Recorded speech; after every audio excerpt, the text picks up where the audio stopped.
Video, we will look at risk reward.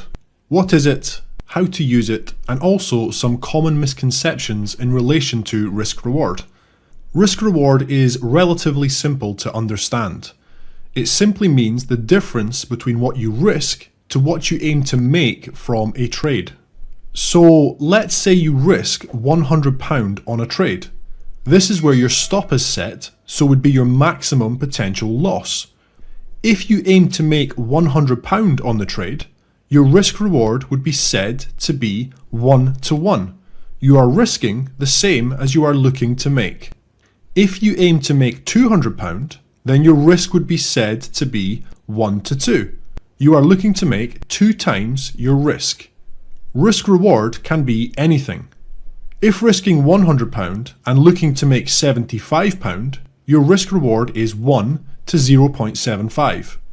If risking £100 and looking to make £300, your risk reward is 1 to 3.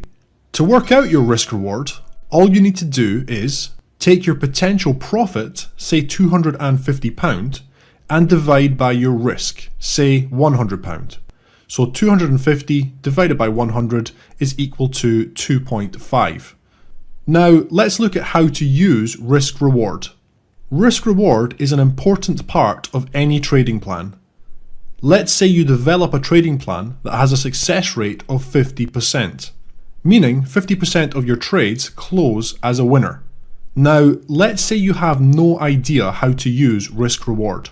You simply close trades whenever you feel like it. On average, over 100 trades, you lose £100 on the losses but make £99 on the winners. Can you see where the problem starts? You are losing money. 50 wins of £99 minus 50 losses of £100 is equal to a total of minus £50.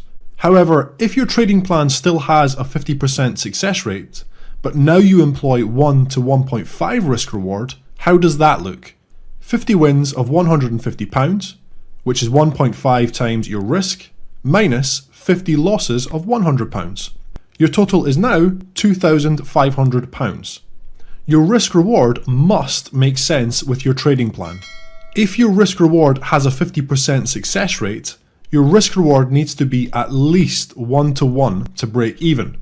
If your trading plan has a 70% success rate, your risk reward needs to be at least 1 to 0.43 to break even. Now let's look at some common misconceptions. Number 1. People often get leverage or margin and risk reward confused. Leverage and the amount your broker requires you to have in your account in order to facilitate the trade using leverage is not part of your risk reward.